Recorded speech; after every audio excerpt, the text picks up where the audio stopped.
Magandang umaga po sa lahat ng ating mga kapatiran na nakikinig dito sa ating GIA Global Online Prayer.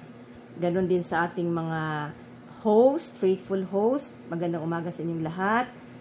At pagsaluhan natin muli ang salita ng Diyos. Bago tayo magpatuloy, manalangin muna tayo sandali. Our Heavenly Father, we thank you and we bless you na binigyan muli kami ng pagkakataon na makaisa dito sa aming global online prayer. Hindi man kami nagkikita, subalit ang aming mga spirit ay nagkakaisa po, Panginoon, sa pananalangin at maging sa aming pakikinig ng iyong salita. Loobin mo, O Diyos, na kaming lahat ay ma-encourage, ma-strengthen, Panginoon, ma-deepen yung aming pananampalataya kay Kristo habang kami ay nakikinig ng iyong salita at lalo kaming, Panginoon, maging tagagawa nito. Gabayan mo po kami, Panginoon, sa lahat ng aming gagawin sa pangalan ni Jesus. Amen. Praise God. Ang isi-share ko sa inyo sa umagang ito ay karugtong ng isa sa mga topics natin doon sa Workers' Convention na pinamagatang usapang misyon. Although ang format noon ay question and answer, naniniwala ako noon na naging eye-opener sa atin yon at naka-encourage din, lalo na sa mga future na magiging mga full-time missionaries. And as for me, being a full-time missionary since 1986 until now, gusto ko rin na makapagbahagi ako ng aking mga naging karanasan. Kumbaga sa on-hand experiences sa mission. Yung good and bad, problems and solutions, failures and success, para makita nyo ang realidad ng misyon. And I pray to God na gamitin niya akong instrumento para ma-prepare at ma-encourage ang lahat ng mga Kristiyano na nakikinig dito sa ating global online prayer. Because I believe na tayong lahat ay tinawag na mga missionaries. Diba? Dinis ka sa atin, missionaries to pray, to send by giving financial assistance, and to go personally. So, missionary tayo sa kanya-kanya nating lugar. Diba yun ang sabi ng Panginoon? So, mag-start muna tayo sa definition of terms. Mission. Ano ba ang mission? Mission is the divine activity of sending intermediaries to speak or do God's will so that His purpose for judgment or redemption are furthered. Yun ang mission, no? So, mapunta tayo sa ibang lugar, mag-share tayo ng Word of God para ang mga tao ay makakilala kay Kristo. Missionary naman is someone who goes beyond their natural environment and into a new one. And missionaries are cross-cultural Christian workers who share the love of God by serving and working among the local community, contextualizing the gospel and making disciples. Ayan. At familiar na familiar tayong lahat, di ba? Ano ba ang sugo ng Panginoon sa atin? Sa Matthew chapter 28 verses 19 and 20. So, ito ang sinasabi ng Panginoon, di ba, na lumakad tayo, that we should go into all the world and preach the gospel, making disciples, baptizing them in the name of the Father and of the Son and of the Holy Spirit. So, we have to go into all the world and make disciples of all men, of all nations. So, napakalinaw na ito yung gusto ng Panginoon para sa atin. Who sends us to mission? It is the Lord. Ang Panginoon ang nag-send sa atin sa mission. Siya ang ating employer. It is not our elders in GIA ang nag-send sa atin. Ang ating elders at ang GIA are only God's instrument in sending us to mission fields in order to guide us, to support us, and check on us. But the real sender is God. So, hindi tayo sinugo ng tao, kundi sinugo tayo ng Diyos. So, kailangang malinaw sa atin yon na ang Diyos ang nagsugo sa atin. Ano ang sabi ng Lord sa ating verse sa Gia? John 15:16, Anong sabi ng Panginoon? Siya ang pumili sa atin. You did not choose me, but I choose you that you should go. And I appointed you that you should go and bear fruit and that your fruit should remain. So it is the Lord who has chosen us so that we will go, and appointed us so that we will go and bear fruit. So, malinaw na ang Panginoon ang ating sender. Now, i-share ko sa inyo yung aking conversion and my obedience. It was in 1976 at the Philippine College of Commerce Review Center. Ngayon yung PCC ay PUP na. When I first heard the gospel through Attorney Ben Baluyot, and I was born again. At pagdating ng 1980, I was invited by a friend naman to share the gospel to her family doon sa Almeda Street sa Tondo. Kasi nakatira kami noon sa Dapdap Street sa Tayuman. Malapit dyan sa may crematorium ng malapit sa San Lazaro. Pero along Tayuman yon. So, sa kabilang kanto lang yung Almeda Street.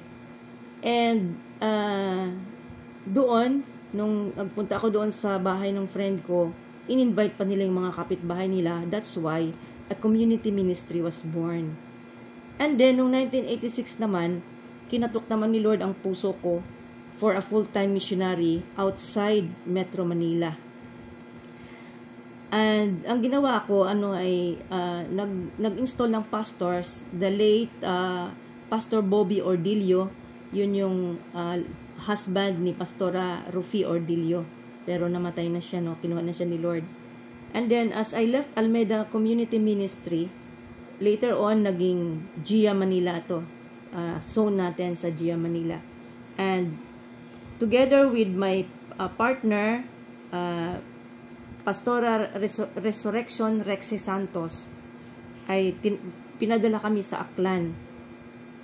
That is my home province. Pero, matagal na kaming wala sa Aklan kasi nag-migrate ng aking family sa Manila in early 1980s.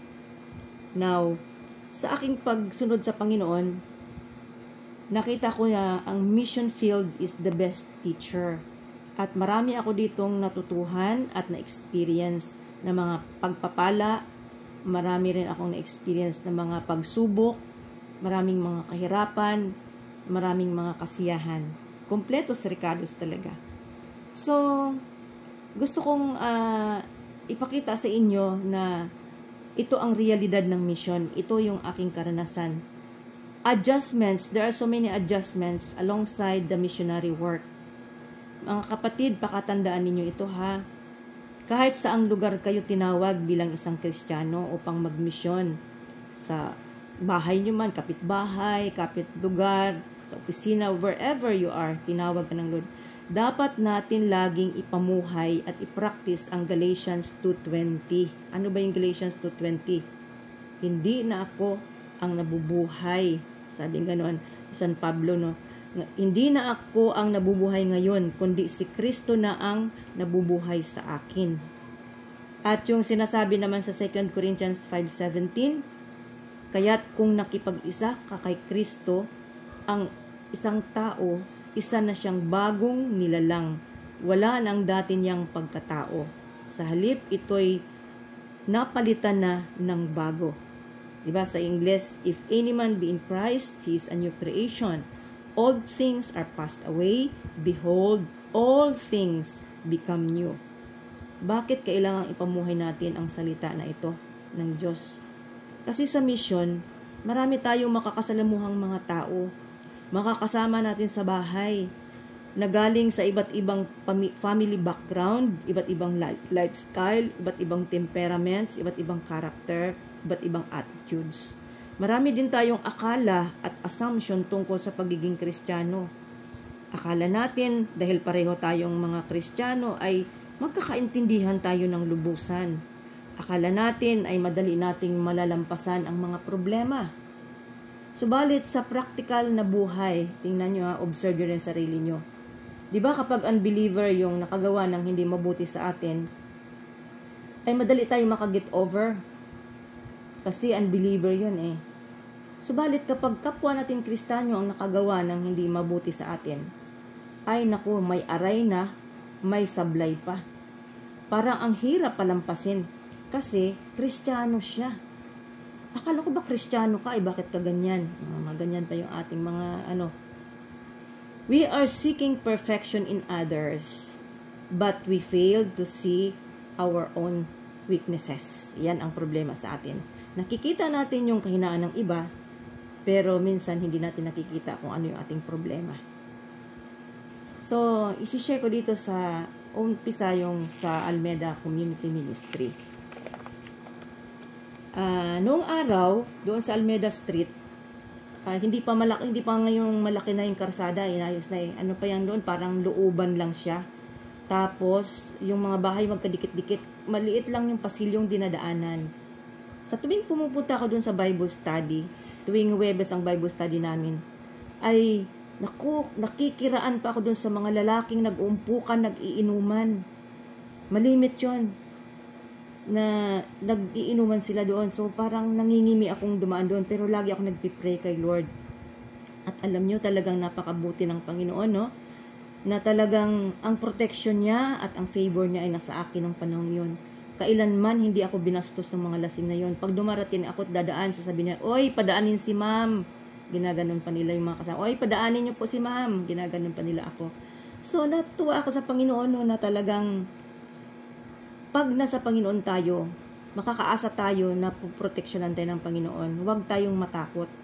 Mayroong Diyos na laging nagpoprotekta sa atin. Lagi ko sinasabi sa Lord, Lord, samahan ako ng iyong mga anghel ha. Pag dumadaan ako dun sa mga lasing, ay nakakatakot pa na madilim-dilim. Pero praise God na talagang nakita ko ang protection ng Panginoon. At nung panahon yun, wala pa akong gaanong alam sa pagpapastor. Lalo na at single ako. Subalit maasahan talaga natin ang Panginoon na siya ang nagbibigay sa atin ng wisdom and knowledge kung paano isolve ang problema. During fellowship namin, nung time na yon, mayroong mag-asawa na nag-aaway pala. Nung umpisa hindi namin alam, pero nung nag-sharing na, naramdaman ko na mayroon pala silang pinagkakagalitan kasi yung sharing nila ay patama sa isa't isa. So, parang naalarma na ako. So, ang ginawa ko, by God's grace, ay kinausap ko silang dalawa. Sabi ko, next, kasi gabi na rin kami natatapos doon, tapos may pasok pa ako kinabukasan. So, hindi ako pwede mag-overstay, no? At sila rin inaantok na. So, sabi ko na lang, bukas, babalik ako ha. Mag-uusap muna tayo. Pero as of this time, ay kinausap ko muna sila na, pinag-pray ko muna sila na magkaroon ng peace. And then, kinabukasan ng gabi, kinausap ko muna yung lalaki. Pagkatapos kong kausap yung lalaki, ang babae, and then, finally, silang dalawa. So, ang sabi ng lalaki, nung kinakausap ko na siya, sabi niya, Ate Ping, nakakahiyaman, aminin. Sabi niya, ikaw kahit kadalaga mong tao, pero wala akong mapagsabihan nito eh. Sabi niya, matagal ko na itong iniisip, hindi ko alam kung anong gagawin ko eh. Gusto ko nang makipaghiwalay sa aking asawa. Ha? Nagulat ako. Bakit? Bakit ka makikipaghiwalay? Sabi ko ganun. Nakakahiyamang aminin sa'yo, pero lalaki kasi ako eh. Sabi niya, sa edad kong 48, malapit ako mag-50, pero sabi niya, huwag kang ha? Sabi niya, huwag kang sa akin ha? Kasi sabi niya, sexually active pa ako eh. Parang, ako, parang hindi ko maintindihan kung anong sasabihin ko. Tapos sabi niya, pag inaano ko yung asawa ko, sabi niya, binubulyawan ako, tinataboy ako. Sabi niya ganun. Ayaw tumabi sa akin. Kaya sabi niya, laging mainit ang ulo ko. Laging parang ewan ko. Sabi niya, basta't mainit ang ulo ko pagka ganun. Sabi niya. Kaya kung ganun, ayaw rin naman niya, wala namang saysay ang pagiging mag-asawa namin, ay maghiwalay na lang kami. Sabi ko ganun. Sabi ko, teka muna. Sandali lang, kausapin ko muna yung asawa mo. So, pinag-pray ko siya, kalma ka lang muna, sabi ko sa kanya ganun, at kausapin ko muna asawa mo. So, the next night na naman, dahil may pasok ko pag-araw, pinuntahan ko naman yung babae, at ang babae naman yung aking kinausap. Nung tinatanong ko naman yung babae, ay sabi niya, Ate Ping, sabi niya, kaya ako galit niya sa asawa ko. Kasi sabi niya, nung araw kasi sabi niya, ako'y pinaghahawak niya ng pera. Pero ngayon hindi na, sabi niya, matagal nang hindi na. Dito sa loob sa buong compound namin, ako lang ang bukod tanging babae na hindi naghawak ng sweldo ng asawa nila kasi magkakapitbahay kami, nag-uusap-usap kami, nagkakukwentuhan kami. Sabi niya, kaya parang pakiramdam ko hindi na ako mahal ng asawa ko, hindi ako pinagtitiwalaan, sabi niya. Noon pa lang unang nakausap ko yung lalaki. Pagkatapos namin mag-usap, nawindang ba ako, parang nabigla ako sa ganong sitwasyon, ganong problema. Kaya pag uwi ko ng bahay pa lang, ginawa ko noon, hinanap ko yung mga libro. Kasi nung araw, mahilig akong bumili ng mga libro. Marami kasi nung bookstore nung araw. Kaya pumupunta ako sa mga bookstores at kung anong makita kong mga magagandang topic, ay binibili ko yun at mahilig akong magbasa.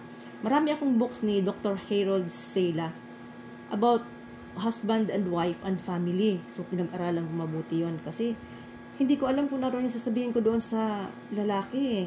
Dahil gusto na niya makipaghiwalay at ang problema niya ay doon sa kanyang intimacy sa kanyang wife. So, hindi ko rin alam kung anong sasabihin ko. At iyon na nga, nung kinausap ko na ngayong babae, inalam ko kung bakit ganun ang attitude niya. Ay nagsimula pala sa hindi siya pinaghawak ng pera. Kaya, nagagalit siya. Kaya sabi niya, nawalan ako ng gana, nawalan ako ng respeto. Sabi niya, kaya ayaw ko nang tumabi sa kanya. Sabi niya gano'n. Nagagalit ako, nangingit-ngit ako. Sabi niya, at tiping talagang naiinis ako sa kanya. So, sabi ko gano'n, sige, bukas mag-usap tayong tatlo ha. Sabi ko gano'n. Kaya kinabukasan ng gabi ulit, nagpunta na ako doon at kinausap, hindi mo na pala sabi ko, kakausapin ko muna yung asawa mo.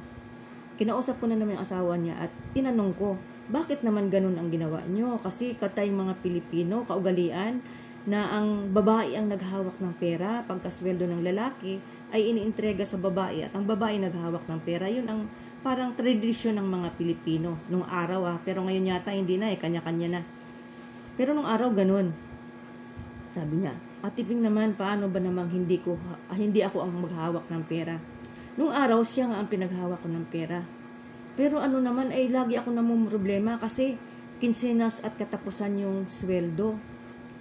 1 linggo pa lang nakalipas, ubos na yung pera. Wala na kaming pang-budget, wala na kaming pangkain sa sunod na linggo. So ako rin ang nag-iisip ng paraan, ako ang mangungutang para mayroon kaming kakainin. So, mga ilang buwan ang lumipas ay nagkautang-utang ko ng malaki. Ay nag-isip ako na sabi niya na bawiin ko na lang sa kanya ang paghahawak ng pera.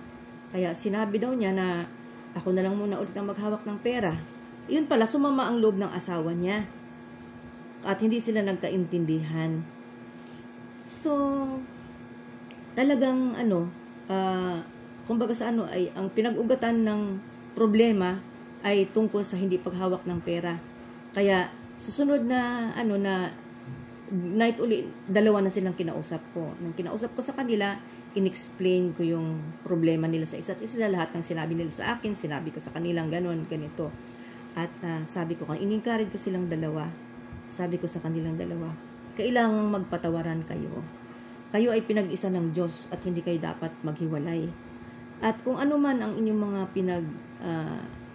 pinag-awayan, ay kailangan yung i-resolve, hindi paghihiwalay ang solusyon, kundi kailangan mag-usap kayong mabuti.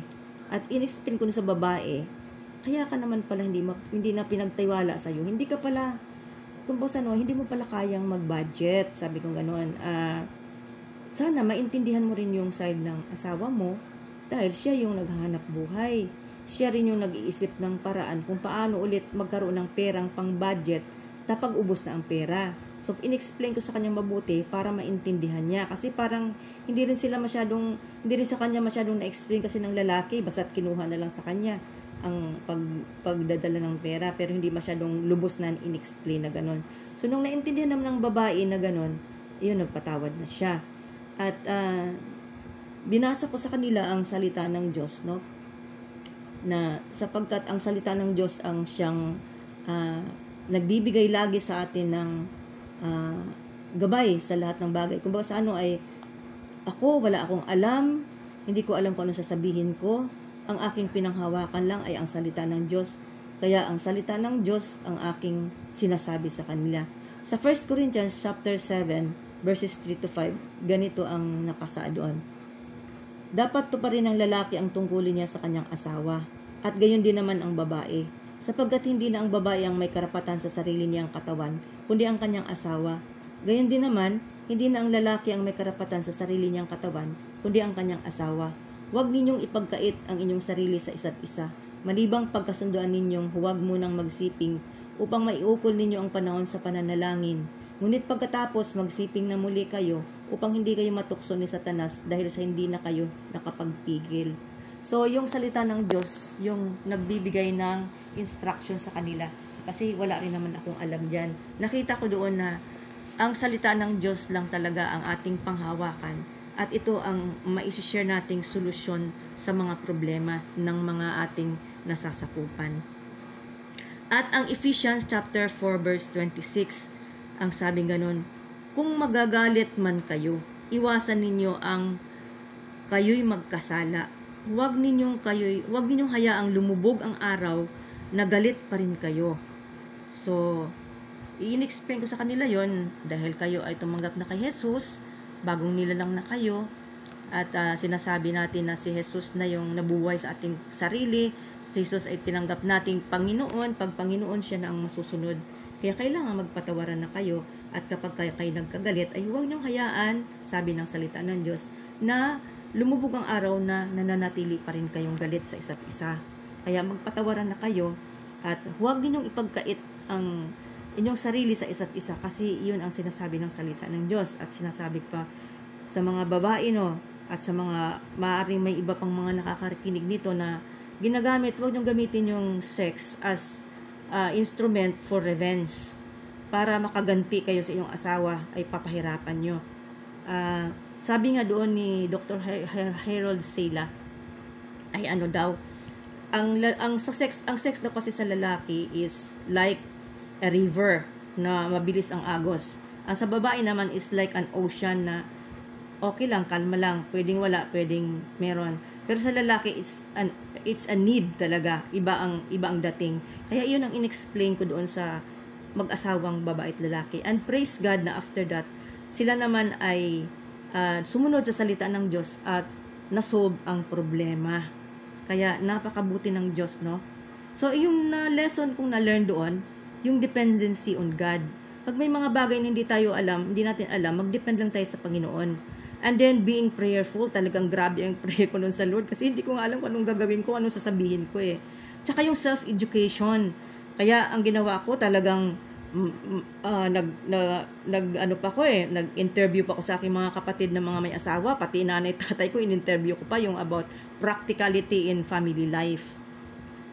At natutunan ko na kahit single ako, ay pwede rin pala tayong mag-minister sa mga married couples. Although, talagang mas maganda yung married to married, pero pag may mga pagkakataong ganun, kagaya nung ang pastor ay single, wala ka talagang choice kundi ang mag-counsel. Pero pwede rin pala basta't lagi lang tayong nakabase sa prinsipyo ng salita ng Diyos. Doon sa Mark chapter 13, tingnan natin yung Bible, no? Mark chapter 13, gusto ko rin basahin natin ito. Mark 13 and verse 11, sabing ganon sa Mark 13:11. Kapag kayo dinakip nila upang litisin, huwag kayong mababahala kung ano ang sasabihin ninyo. Sa oras na iyon, sasabihin ninyo ang dapat ninyong sabihin, sapagkat hindi kayo ang magsasalita, ang inyong mga sasabihin ay manggagaling sa Espiritu Santo. So parang ganito rin ang naramdaman ko, no, na time na hindi ko alam kung ano sasabihin, ang Holy Spirit pala ang magbibigay sa atin ng kung ano ang ating sasabihin, kaya huwag tayong matakot. So, yun yung aking mga special na mga karanasan sa Almeda Ministry. Punta naman tayo sa Aklan. In 1986, I was sent together with Pastora Rexy Santos Montenegro. At iyon yung first mission assignment ko outside Metro Manila.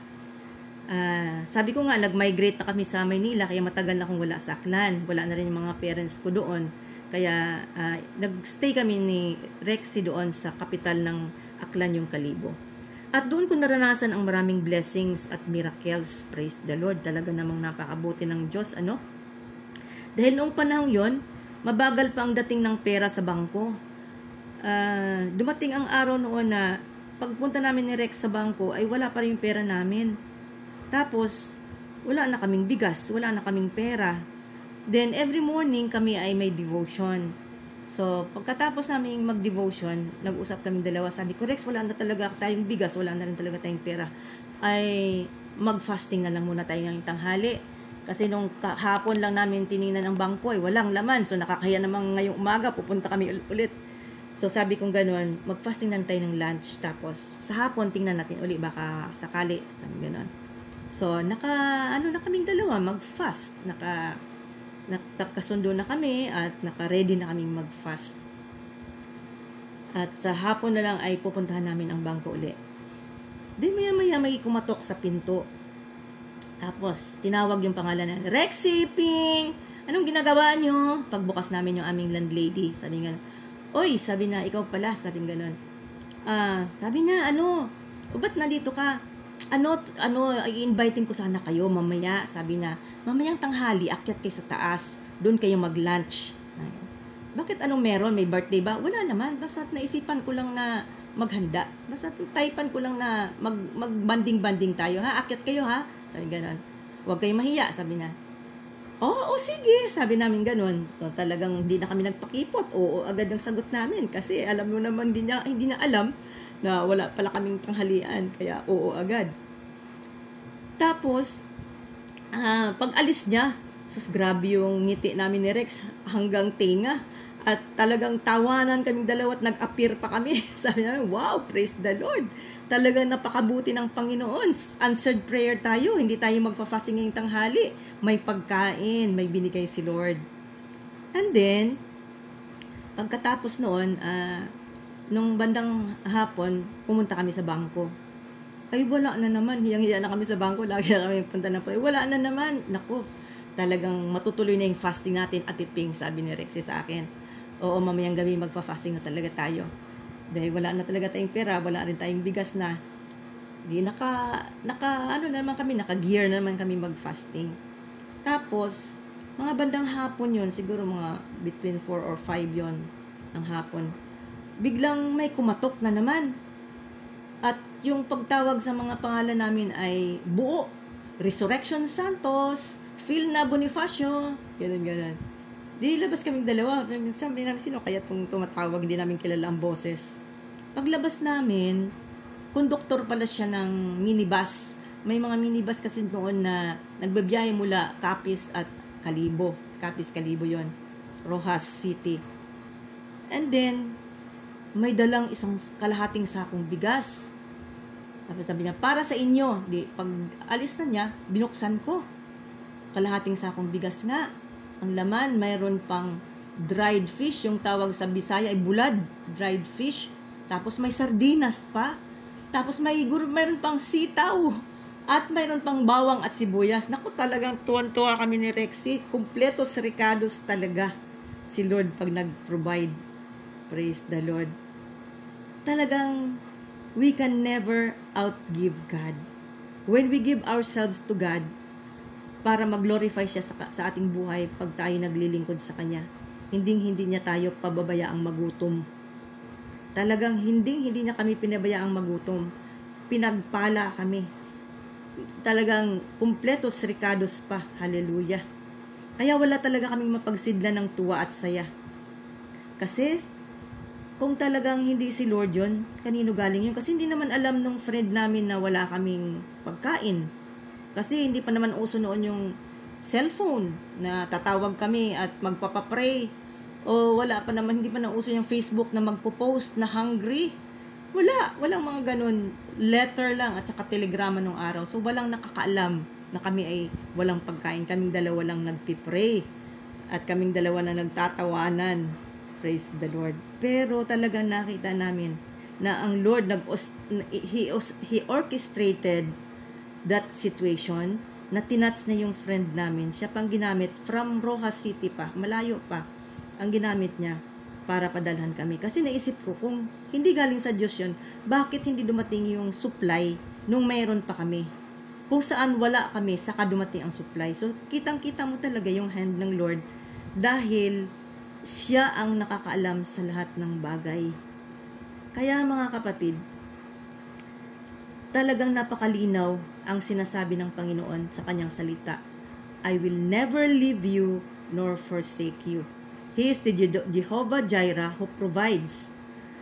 At hindi lang yon, ang dami-dami ko pang mga nakaranasan.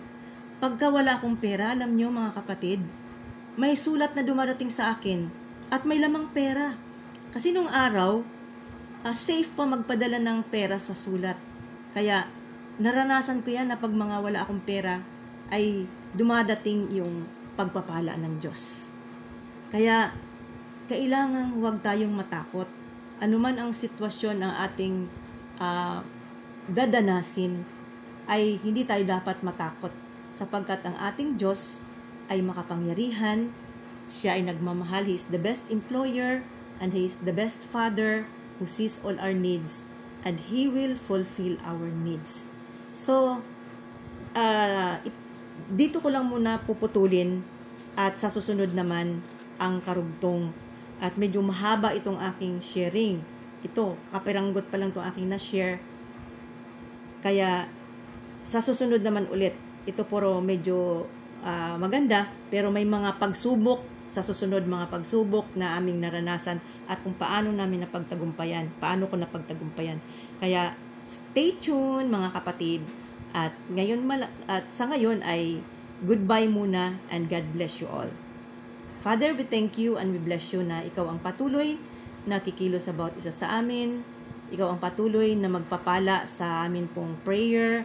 Gawin mo po, Lord, na maging masigasig ang bawat isa sa pakikiisa sa panalangin. At amin pong hinahiling na patuloy mo po kaming gabayan ng banal na Espiritu. Marami pong salamat, Ama. Ito aming dalangin sa pangalan ni Jesus. God bless everyone. Amen.